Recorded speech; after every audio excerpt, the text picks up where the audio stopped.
Welcome and thank you for joining me at the table. I'm on location once again at the Chancery of the Diocese of Helena, visiting with Matt Brower, our Executive Director of the Montana Catholic Conference. Welcome, Matt. Thanks for taking time. Thank you, Thomas. It's good to be here. Matt, what is the Montana Catholic Conference?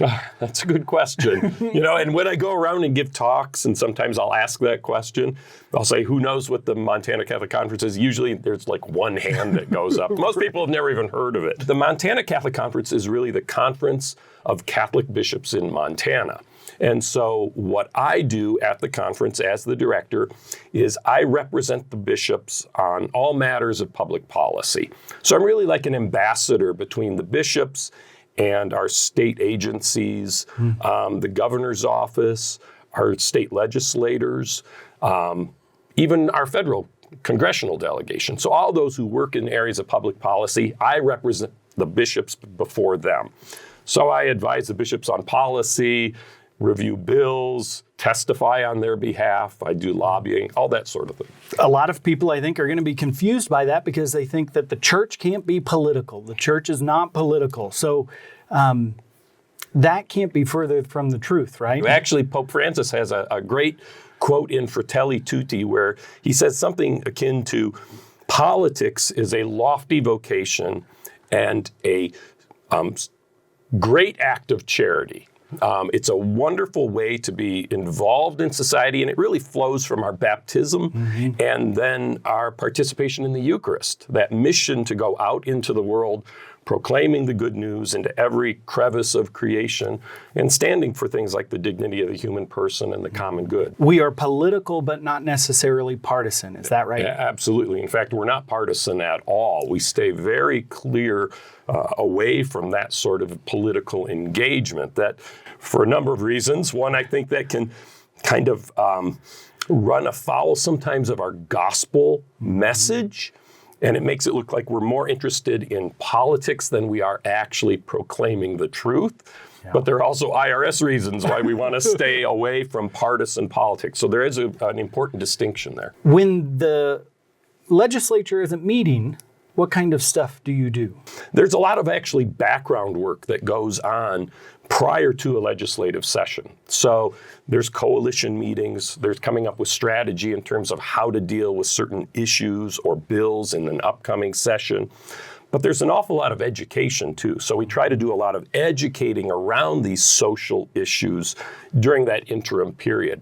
And then there's always stuff going on in Congress. A lot of it isn't necessarily great, but we are involved in those federal issues too. And that's a 24/7, 12-month-a-year sort of deal. Nearly every bill in a session, it seems, could be tied, depending on how you define life issues or dignity of life issues. Sure.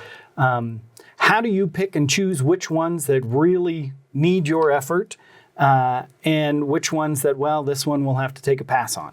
I would say usually they're bills, number one, that are kind of just fundamentally reflective of our need to protect human dignity and human life. So things like those life issues, where you're talking about the actual taking of a human life, those are always going to rise up to the top.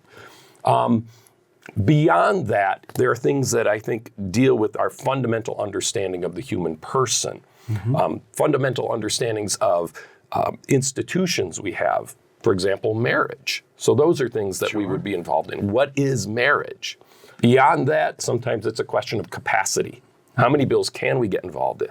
Is it a bill that actually will likely pass anyway, that we're in favor of, or might pass and we're not in favor of? You're weighing some political things there, saying, okay, where do we want to put our political capital? Because we can't have our voice as the conference present for everything that's coming before the legislature, everything we care about.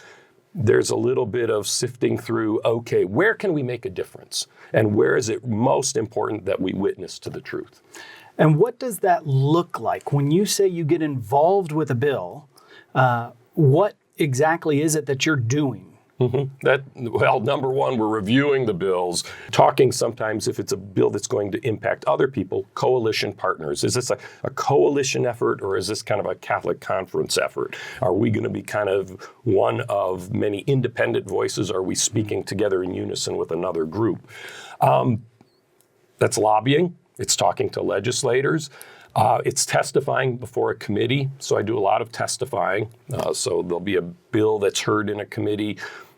I'll show up either in person or by Zoom and present our testimony, what we believe regarding that bill, that issue. It can involve grassroots efforts. So a lot of that, we actually have tried to devote more time to that. It's engaging people out in the pews, our Catholics in the pews, to participate in this process. And we try to make it easy so we can say, okay, I'll send you an email. This bill is going to be up for a vote in 2 days. Contact your representative, your senator, urge them to vote yes, urge them to vote no. This is why. Really tried to beef up that grassroots work because I think that's very important for a couple of reasons.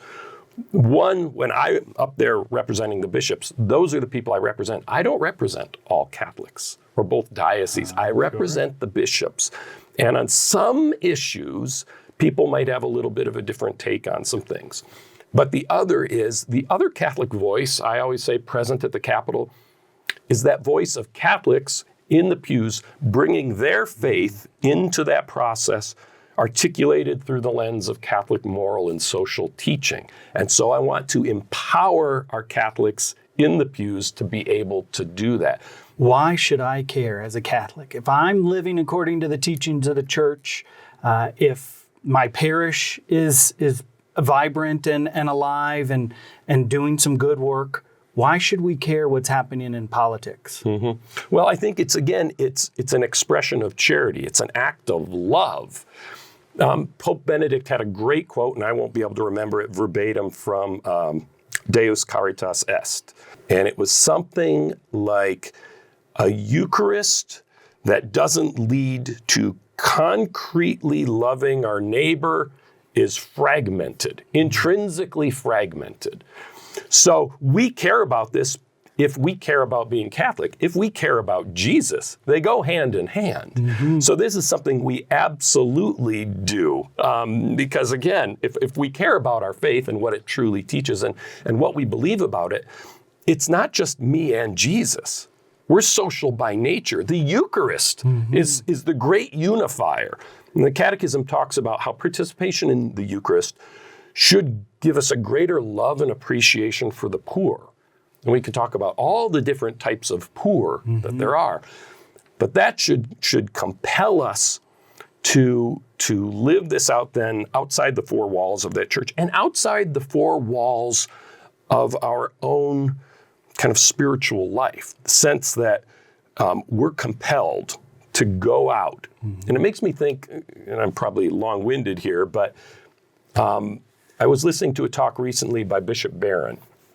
And the subject that he was talking on was the relationship between the Eucharist and social justice. And it was a fascinating conversation. And I thought, I got to listen to this because it's not something we hear about or often connect. Absolutely.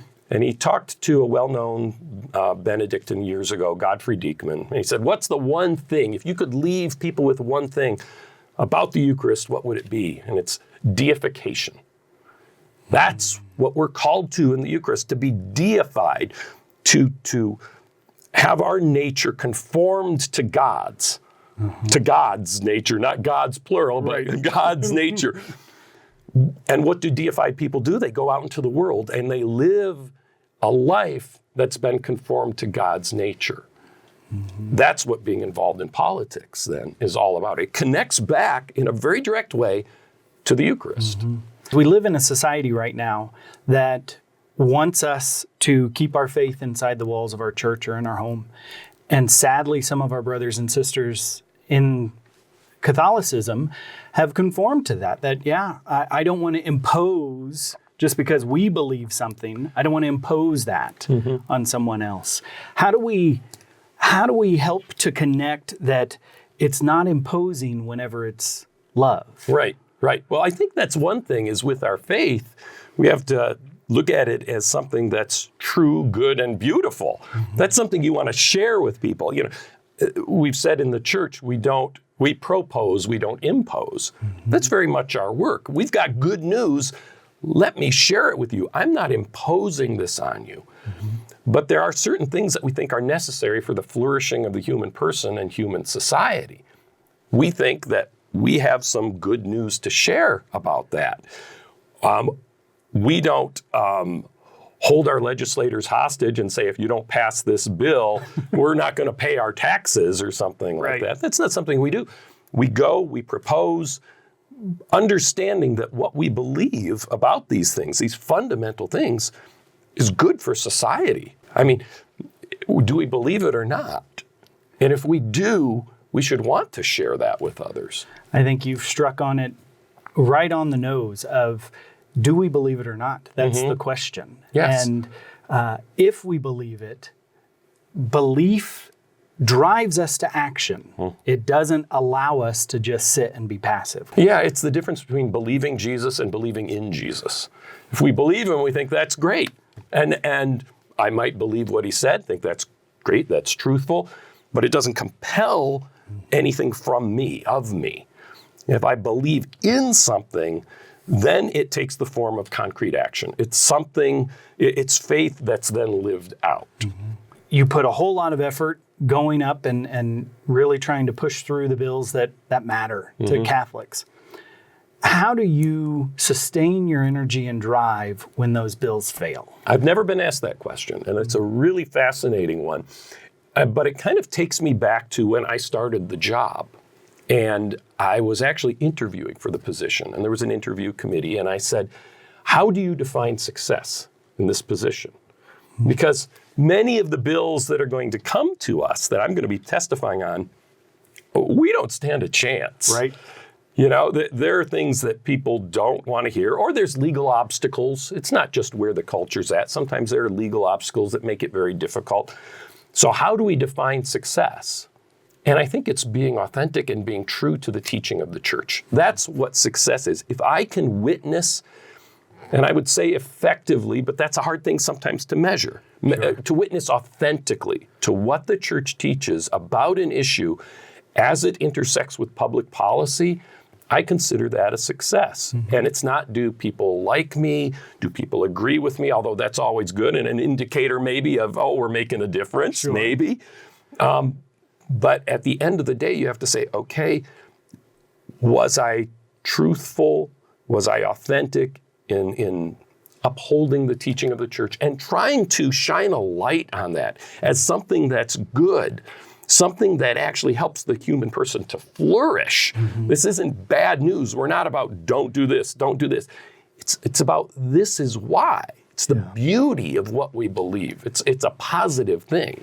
If somebody wants to be part of your efforts, because you're a one-man show most of the time. Oh, yes. If people want to help you in your efforts, how can they? How can they engage with the Montana Catholic Conference? One of the best ways, and we're right in the midst of a session right now, is to sign up for our alert network. You can go to our website. There's a little Take Action tab, and you can sign up, and you'll get our email updates and alerts, tells you, okay, these bills are being voted on, contact your legislator. And even outside of our state legislative session, again, there are federal issues going on. Sometimes there's rulemaking in state administrative agencies. Sometimes we have to urge the governor to sign or not sign something. So there's a whole cycle to this, but it's ongoing. There are busier times, slower times. But that's probably the most direct way that you can get involved and kind of stay up to date and get engaged. But I also tell people, think about running for office. A lot of people say, no way. But it takes courage, but true discernment. I would encourage people to think about that. And what is the web address? www. I guess we don't use those anymore. montanacc.org. Matt, thank you for taking time today. I really appreciate it. I know you're busy. Today you already had 3 hearings, you said. And so just taking time today to talk to us about the Montana Catholic Conference. Well, thank you, Thomas. I really enjoyed it.